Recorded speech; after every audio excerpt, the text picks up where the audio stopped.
میرے گھر میں ایک بوڑھی نوکرانی کام کرتی تھی۔ وہ چند روز پہلے ہی فوت ہو گئی تھی۔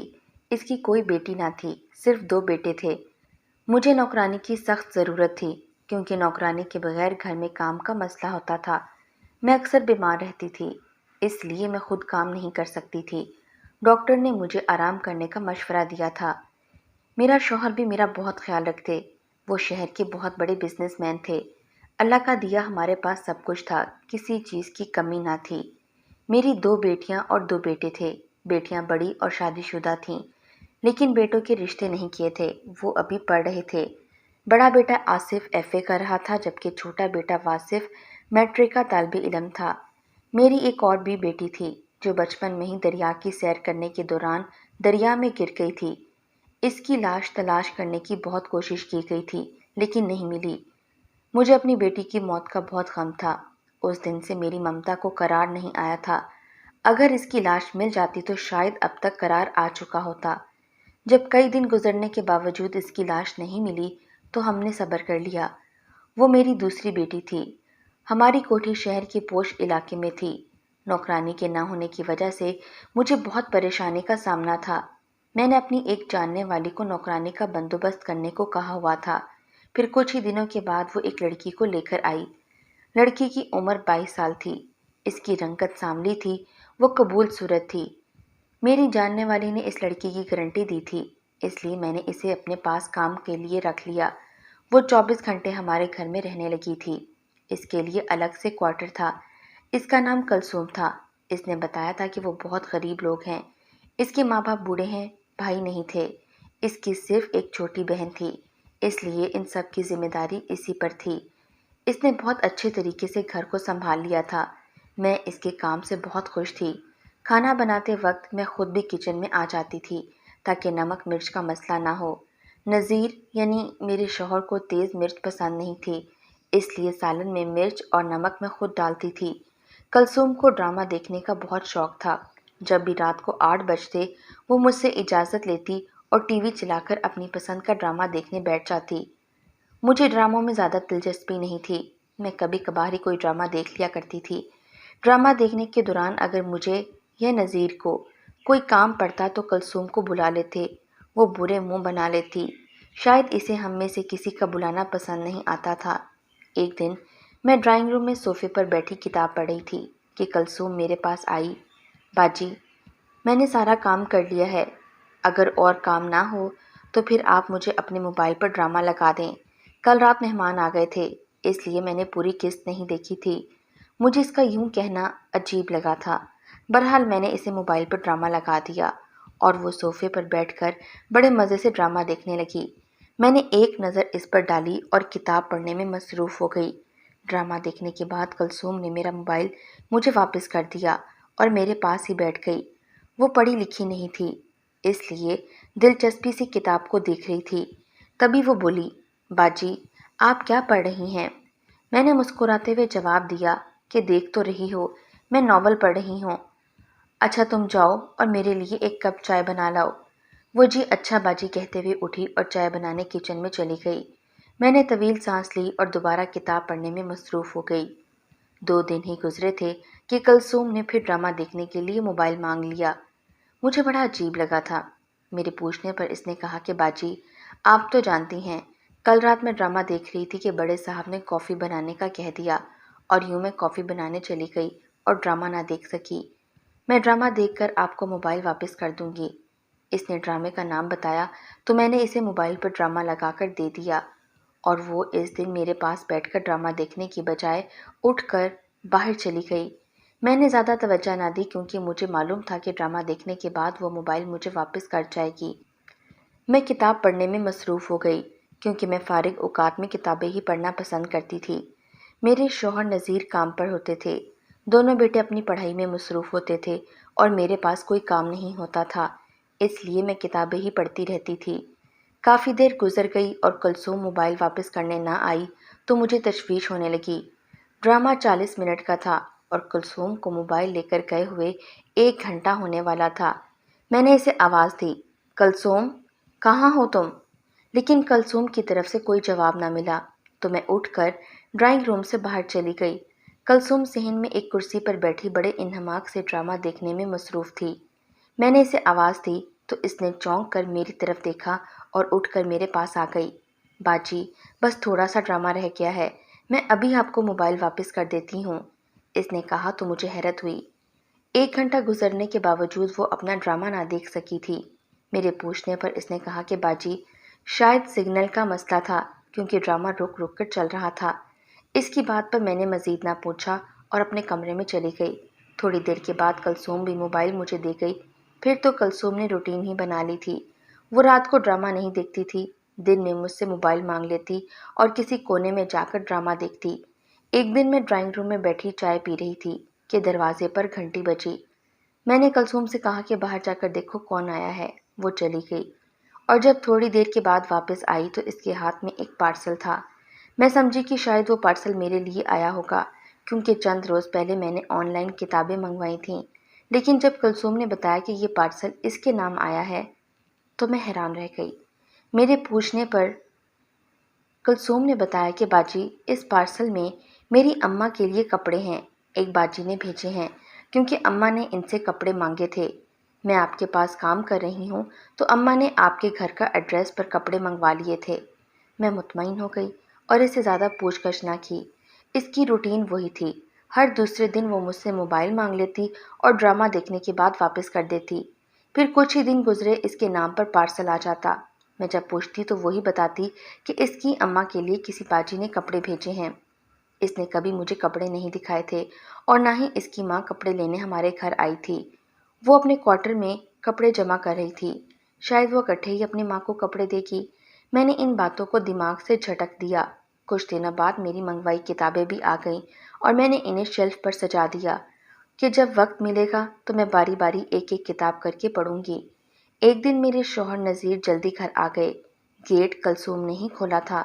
جب وہ کمرے میں آئے تو سلام کرنے کے بعد مجھے کہنے لگے، ابھی میں نے کلثوم کو گیٹ کے باہر کھڑے دیکھا تھا، کیا تم نے اسے کام سے بھیجا تھا؟ نذیر کی بات پہ میں چونکی۔ نہیں، میں نے تو اسے باہر نہیں بھیجا۔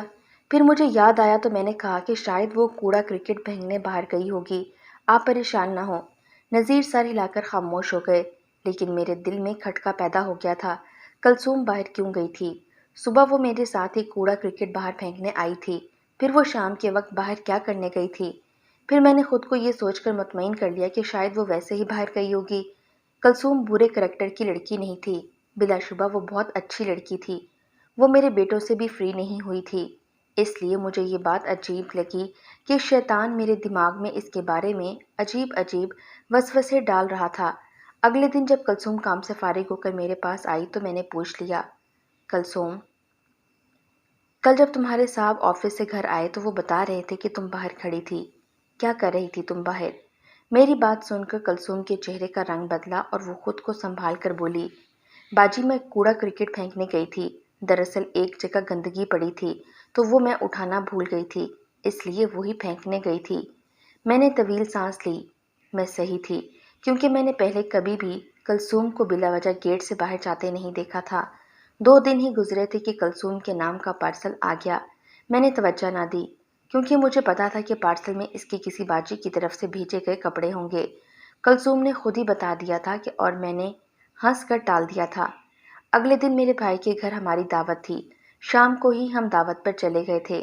میں کلثوم کو بھی ساتھ لے جانا چاہتی تھی لیکن اس نے کہا کہ باجی، میری طبیعت ٹھیک نہیں ہے، اس لیے میں نہیں جا سکتی۔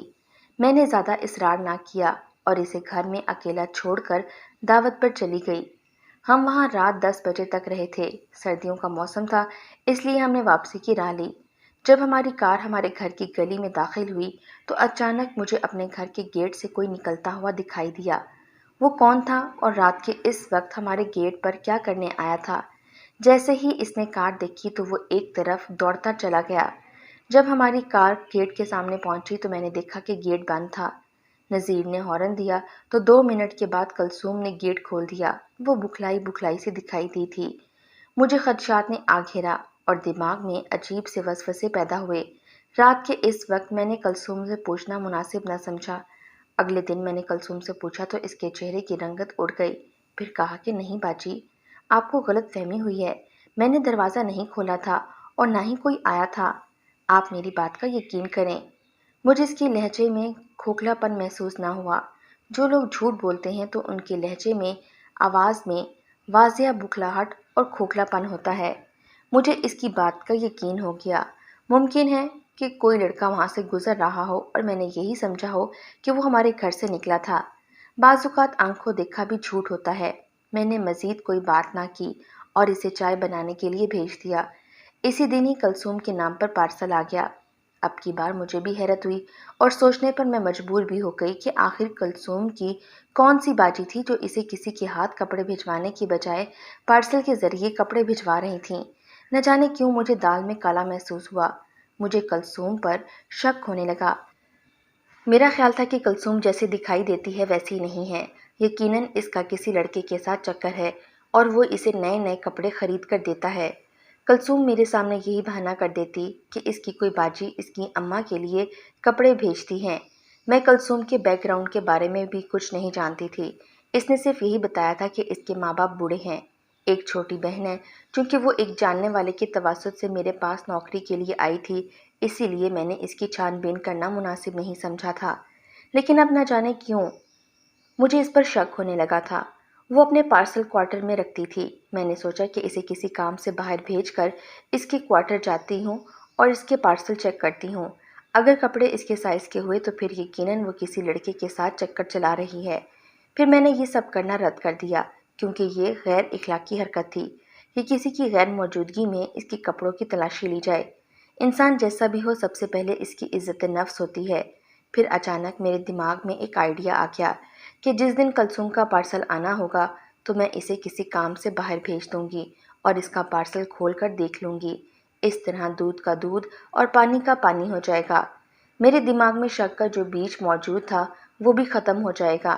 یہ خیال بھی آیا کہ جب کلثوم کو پتہ چلے گا کہ میں نے اس کا پارسل کھول کر دیکھا ہے تو وہ میرے بارے میں کیا سوچے گی، اس کے دل پر کیا گزرے گی۔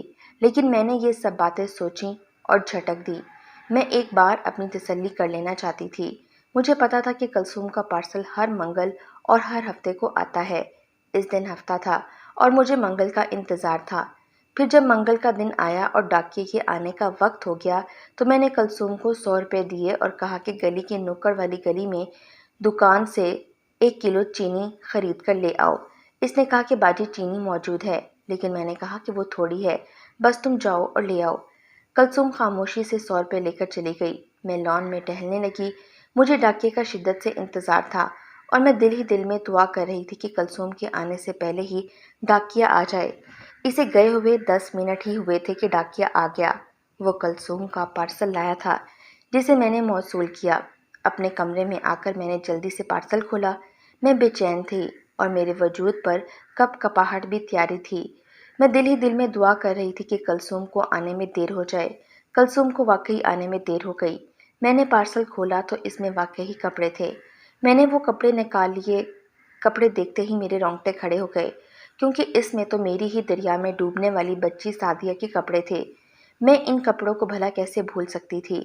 جس دن وہ المناک واقعہ پیش آیا تھا اس دن سعدیہ کو میں نے وہی کپڑے پہنائے تھے۔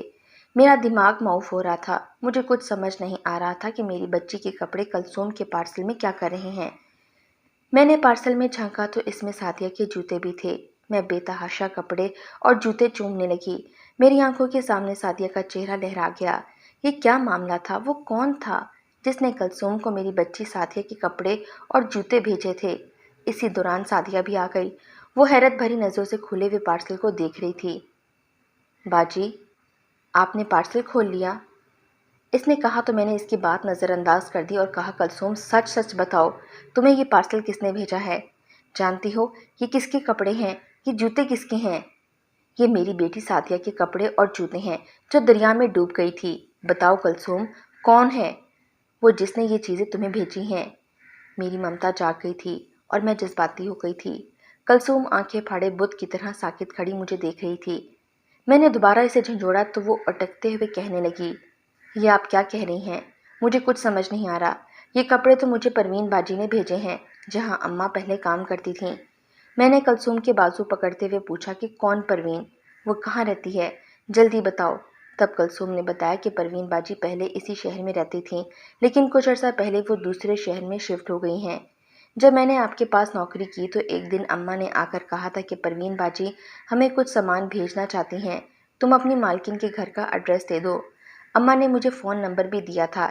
ایک دن جب میں آپ کے موبائل پر ڈرامہ دیکھ رہی تھی تو مجھے خیال آیا اور میں نے آپ کے نمبر سے باجی پروین کو آپ کے گھر کا ایڈریس دے دیا۔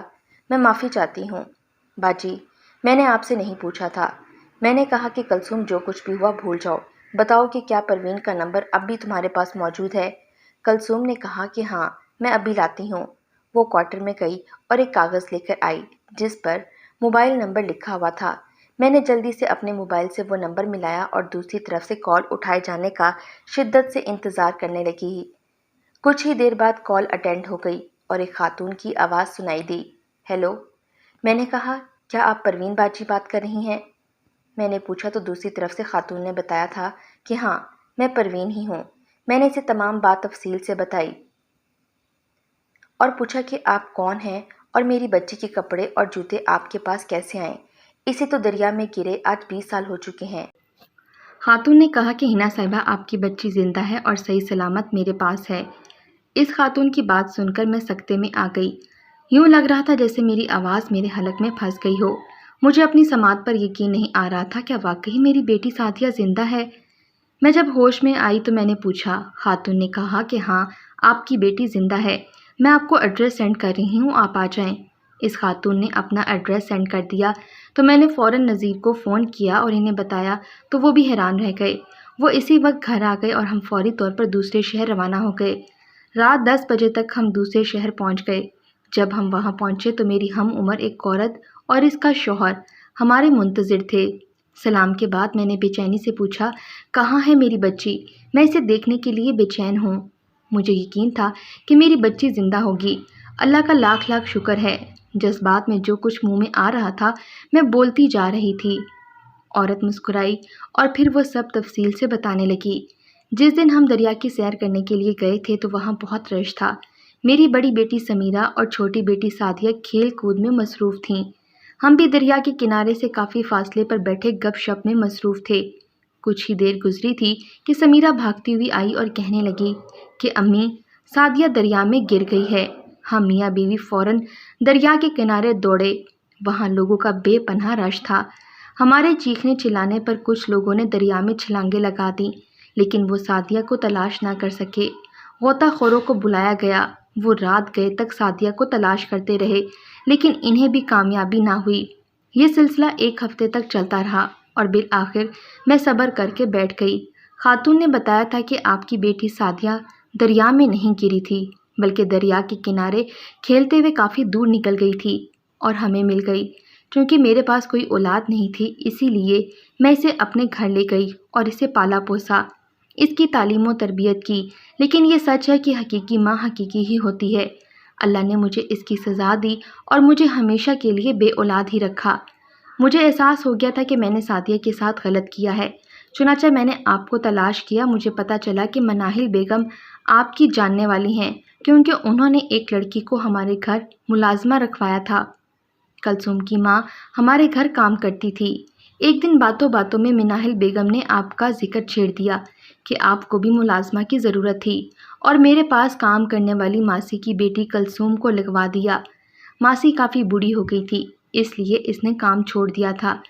میں نے ایک لڑکے کو بھیج کر کلثوم کو کہا تھا کہ وہ آپ سے موبائل لے کر مجھے آپ کے گھر کا ایڈریس بھیج دے۔ اس نے بھیج دیا اور یوں میں نے کلثوم کے نام پارسل بھیجنا شروع کر دیے۔ چند پارسل میں نے سعدیہ کے بچپن کے کپڑوں سے ملتے جلتے کپڑے بھیجے تھے، لیکن کلثوم کو کچھ سمجھ نہ آیا اور وہ پارسل اپنے کوارٹر میں رکھ دیتی۔ پھر جب آپ نے اس کی غیر موجودگی میں پارسل کھولا تو میں نے سعدیہ کے کپڑے اور جوتے بھیجے تھے، جسے آپ پہچان گئیں۔ میں آپ کی بیٹی آپ کے حوالے کرنا چاہتی ہوں تاکہ میرے دل سے بوجھ اتر جائے۔ آپ مجھے معاف بھی کر دیجیے گا۔